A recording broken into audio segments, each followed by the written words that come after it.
지난주 든든 클래스 시간에 죄에 대해서 나눴었습니다. 그래서 오늘 한번 죄에 대해서 우리가 너무나 좀 어렵고 무거운 주제 가운데 하나이지만은 우리가 좀 죄에 대해서 함께 좀 돌아보고 또 기도하는 시간을 갖고자 합니다. 많은 사람들이 죄를 짓고 회개합니다. 한 번도 죄를 안 지어 본 사람은 없을 겁니다. 많은 사람들이 죄를 짓고 회개합니다. 그런데 어떤가요? 얼마 지나지 않아 죄를 짓고 또 회개합니다. 이렇게 회개를 반복하다 보면 어느 순간 이런 생각 들 수 있지 않을까요? 회개해도 소용없나? 분명 회개는 죄를 이기는 능력이 되는데 그렇다면 어떻게 회개를 해야 죄를 이기며 참된 자유를 누릴 수 있을까요? 오늘 함께 나눌 시편 51편을 통해 회개의 은혜를 누리는 이 시간 되길 간절히 소망합니다. 오늘 본문 시편 51편에서 다윗은 죄를 통해 깊은 절망감에 빠집니다. 예를 들어 적이나 압제자가 자신을 힘들게 하는 것이라면은 하나님께 하나님 이 원수 갚아주세요 라고 부르짖으면 되는데 그게 아니라 원인이 온통 다윗 자신에게 있습니다. 즉 자신의 죄로 인해 절망적인 상황이 발생한 겁니다. 이건 남에게 뭐라고 할 수도 없죠. 남에게 도움을 요청할 수도 없습니다. 또한 세상 사회 환경 탓할 수도 없습니다. 내가 실수하고 내가 잘못해서 생긴 일이기 때문에 깊은 죄책감에 빠질 수밖에 없습니다. 자, 그렇다면 다윗이 어떤 죄를 지었길래 이렇게 힘들어할까요? 그것은 바로 다윗 자신이 간음과 살인을 저질렀기 때문입니다. 이런 상황, 모든 게 다 나 때문이고 발생한 그 어려움에서 다윗이 어떻게 극복했는지 살펴보겠습니다.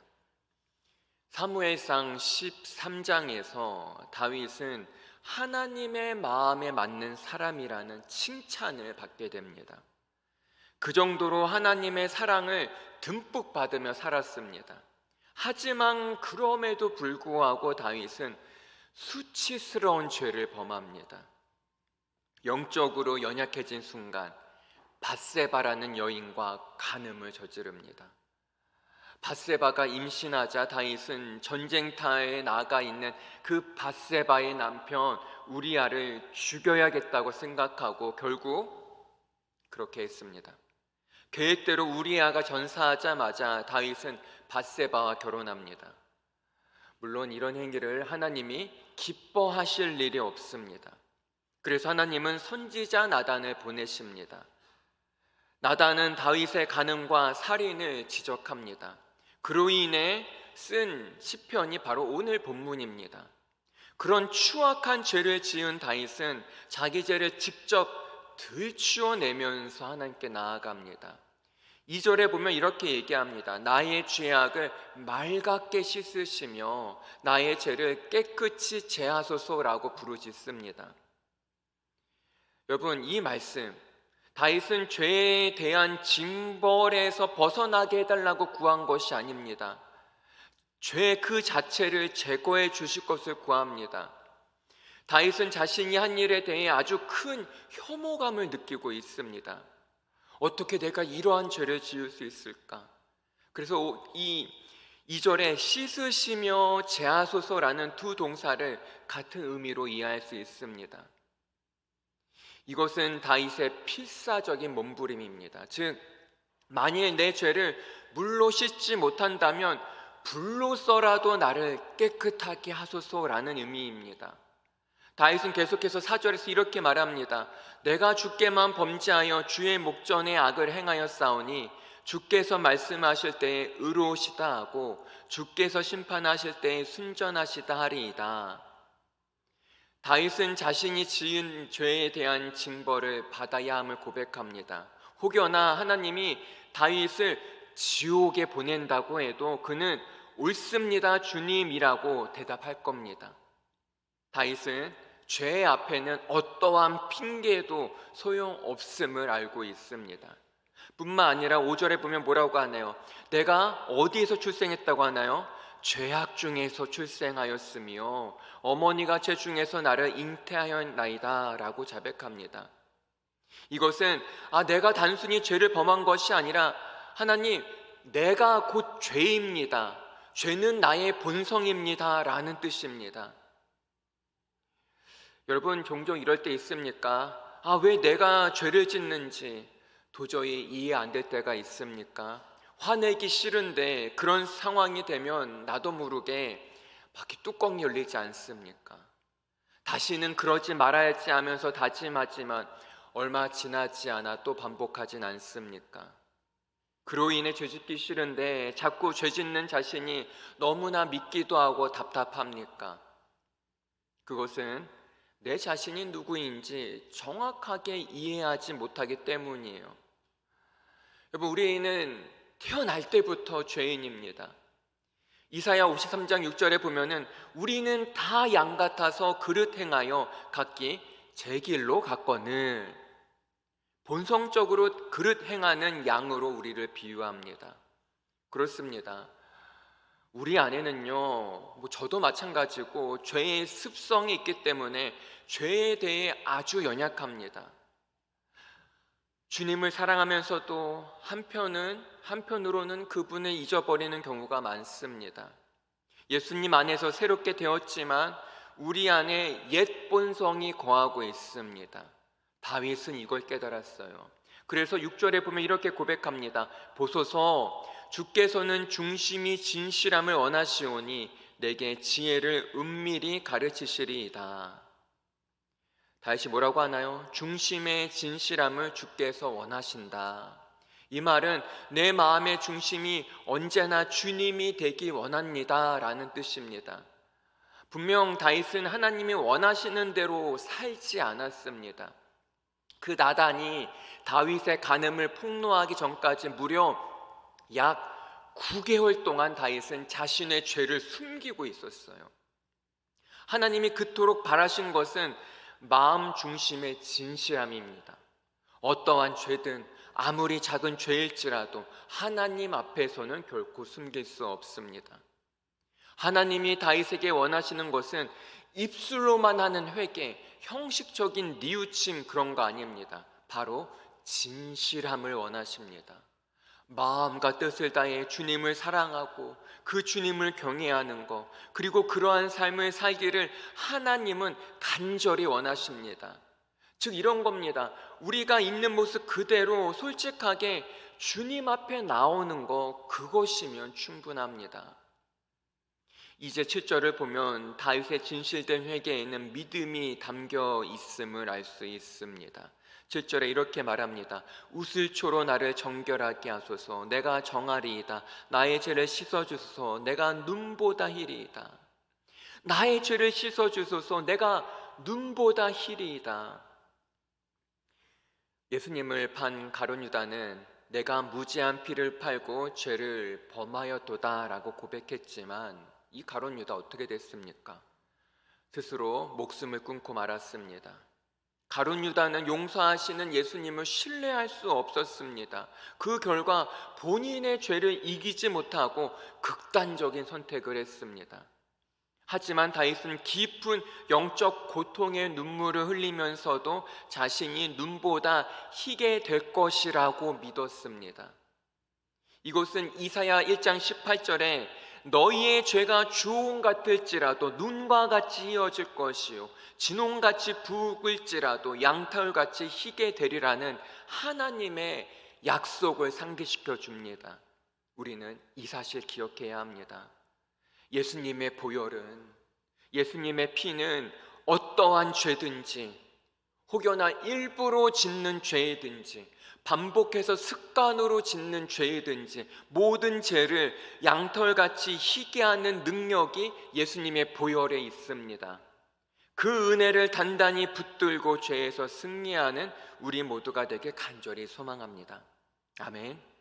다시 본문으로 돌아가 보면 다윗은 계속해서 담대한 요청을 드립니다. 10절 말씀입니다. 하나님이여 내 속에 어떤 마음을 창조하시고 정한 마음을 창조하시고 내 안에 정직한 영을 새롭게 하소서. 여기서 창조하시고 라는 단어는 죄가 파괴자임을 암시합니다. 죄는 너무나 큰 해악을 끼치기 때문에 오직 하나님의 새 창조를 통해서만 회복될 수 있습니다. 그래서 하나님은 우리 죄에 대한 새 창조를 위해 직접 인간의 몸을 입고 이 땅에 오셨습니다. 여러분, 죄라는 것은요, 나의 일부분이 변화된다고 해서 해결된 문제가 아니에요. 근본적인 내 마음의 변화가 일어나야 합니다. 다윗이 어땠나요? 다윗은 그 밧세바라는 여인을 보고 정욕에 사로잡혀서 죄를 범했습니다. 눈으로 봤기 때문에 죄를 지었습니다. 그러면 정결한 눈을 달라고 기도하면 되는데 다윗은 그렇게 기도하지 않습니다. 정결한 눈보다 무엇을 달라고 합니까? 정결한 마음을 달라고 합니다. 앞서 7절에서 정결하게 하소서, 그리고 10절에서 정한 마음을 창조하소서. 다윗은 자신의 문제의 핵심을 정확히 간파했습니다. 즉 자신의 영혼을 변화시켜줄 치유를 강구합니다. 만일 우리가 거짓말을 했다면 문제는 우리의 입술에 있지 않습니다. 바로 내 마음에 문제가 있는 겁니다. 죄의 문제는 깊은 마음 속에 있습니다. 누군가에게 칼을 함부로 휘둔다면 그 손이 나빠서가 아니라 마음이 완악하기 때문입니다. 이제 다윗은 계속해서 12절을 통해 이렇게 고백합니다. 주의 구원의 즐거움을 내게 회복시켜 주시고 자원하는 심령을 주사 나를 붙드소서. 자, 여러분, 다윗은 죄로 인해 기쁨을 잃어버렸습니다. 그렇다면 죄는 우리에게 어떠한 감정을 줄까요? 이 죄라는 건 어떠한 감정을 우리에게 줍니까? 우리는 솔직히 죄를 통해서 쾌락을 느끼곤 합니다. 예를 들어 내가 상대방의 잘못을 정확하게 지적함으로 인해 상대방의 얼굴이 막 벌개져서 어쩔 줄 몰라 하면 마음속으로 이게 얼마나 기분이 좋습니까? 이처럼 죄는 우리에게 순간적인 희열을 느끼게 할 수는 있습니다. 하지만 다윗의 경우를 보면은 죄악된 쾌락이 순간적으로 기분을 좋게 할 수는 있어도 결국 죄라는 것은 삶을 비참하게 만들어버립니다.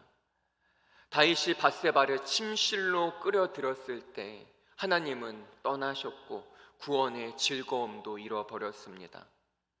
다윗은 자신의 죄와 타락을 철저히 자백한 후에야 비로소 즐거움을 회복시켜달라고 간구합니다. 그러면서 다윗은 스스로 약속을 합니다. 13절입니다. 그리하면 내가 범죄자에게 주의 도를 가르치리니 죄인들이 주께 돌아오리이다. 이 말은 이런 겁니다. 하나님, 만일 주님이 저를 용서해 주시면 저 같은 다른 죄인들도 주께로 돌이키게 하겠습니다. 그러나 이것을 보면 다윗이 하나님께 조건을 내미면서 흥정하는 그런 것으로 보일 수 있습니다.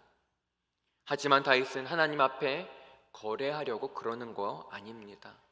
다만 주님의 용서가 자신의 혼자만을 위한 것이 아니라 그 용서를 통해 다른 사람들에게도 은혜가 흘러가기 위한 것입니다.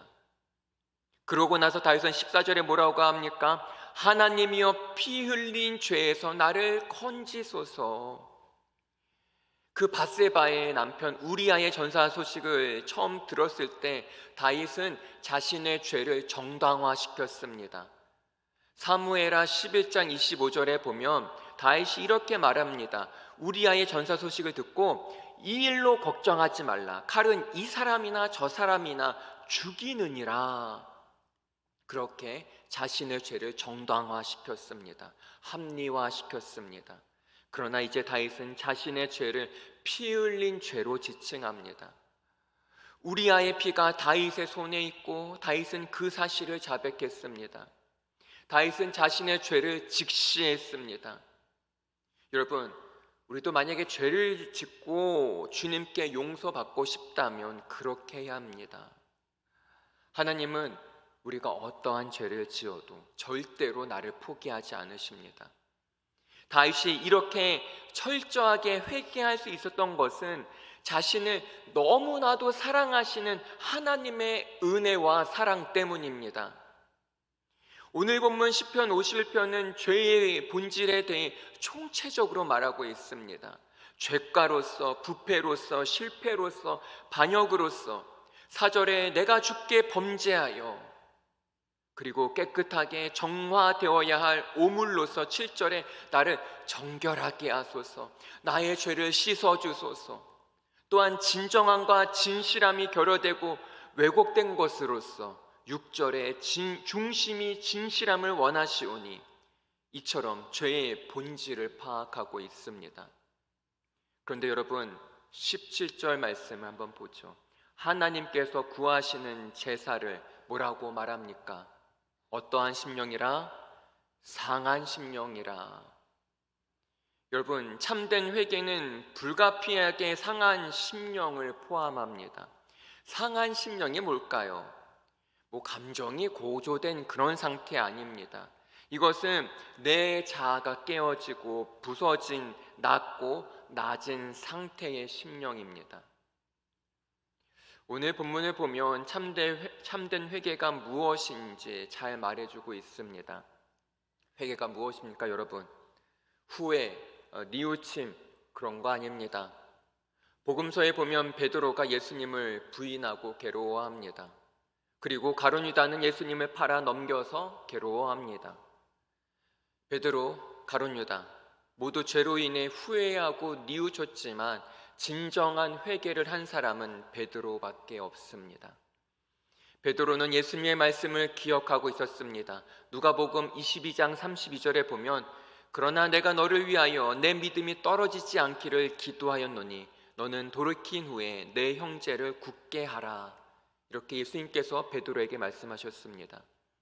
베드로는 이 예수님의 말씀을 기억함으로 참된 회개를 할 수 있었고, 가룟 유다는 주의 말씀을 잊어버리고 자신의 죄에 집착함으로 회개할 수 없었습니다. 여러분, 내가 지은 죄에 집착하게 되면 어떻게 될까요? 후회하고 절망하고 낙심하고 자기 비하합니다. 아유, 나 같은 게 이제 뭘 하겠어. 여러분, 이건 회개가 아니에요. 참된 회개가 뭘까요? 나를 사랑하시는 주의 말씀을 기억하고 그 말씀의 은혜로 나아갈 때 가능합니다. 바로 참된 회개는 십자가를 떠오르게 합니다. 그렇기 때문에 우리가 말씀 읽을 때, 큐티할 때 인터넷 기사 읽듯이 뚝딱 끝나는 게 아니라 피아노 건반을 꾹꾹 누르듯 말씀 한 절 한 절을 마음에 새기며 묵상해야 합니다. 그럴 때 내가 죄의 골짜기에 넘어져서 허우적거릴 때 나를 사랑하시는 주의 말씀을 기억하며 거기에서 나올 수 있습니다. 그렇다면 하나님이 어떠한 방법으로 우리를 회개의 자리로 인도하실까요? 그것은 첫 번째, 성령의 조명하심입니다. 즉 성령께서 내 죄를 들여다보게 인도하십니다. 그리고 두 번째, 말씀에 의해서입니다. 그럴 때 우리가 만나는 것이 예수님의 십자가 은혜입니다. 고린도전서 12장 3절에서 바울이 이렇게 말합니다. 그러므로 내가 너희에게 알리노니 하나님의 영으로 말하는 자는 누구든지 예수를 저주할 자라 하지 아니하고 또 성령으로 아니하고는 누구든지 예수를 주시라 할 수 없느니라. 성령님의 인도하심과 하나님의 말씀 없이 십자가를 바라보면 아무런 감정도 감흥도 없습니다.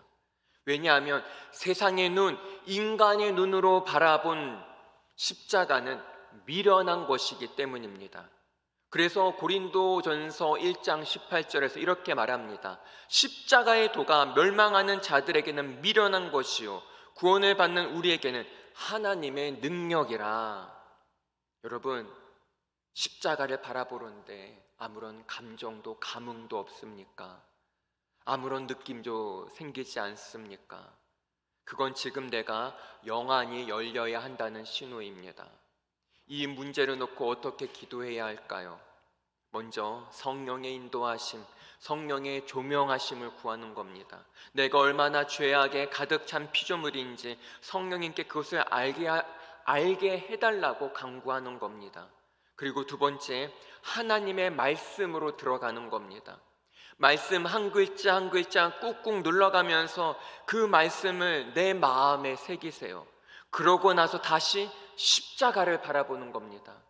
분명 은혜의 십자가로 다가오게 됩니다. 이 세 가지를 꼭 기억하세요. 성령님의 조명, 하나님의 말씀, 예수님의 십자가. 참된 회개는 삼위일체 하나님의 은혜로 일어나게 됩니다. 이제 더 이상 감정에 치우친 후회, 낙심, 자기 비하, 절망 그런 거 하지 마세요. 삼위일체 하나님의 은혜의 보좌로 나아가세요. 그 안에서 참된 평안과 치유와 위로와 새 힘을 누리는 우리 모두가 되길 간절히 소망합니다. 기도하겠습니다. 하나님, 우리를 거룩하게, 진실되게, 깨끗하게, 정결하게 하여 주시옵소서. 내 힘으로 할 수 없습니다. 주님의 말씀으로, 십자가 은혜로 우리를 인도하여 주시옵소서. 혹여나 내 안에 부정확한 마음들 있습니까? 내 안에 자신을 비하하는 마음 있습니까? 주님, 그 모든 것들을 이 시간 내려놓고 나아갑니다. 교만과 미움과 거짓으로부터 우리를 깨끗하게 하여 주시옵소서. 십자가 보혈로 정결케 하여 주시옵고, 그리하여 주의 말씀으로 내 자신을 바라보고 믿음으로 나아가 믿음으로 승리하는 우리 모두 되게 하여 주시옵소서. 감사합니다. 예수님의 이름으로 기도합니다. 아멘.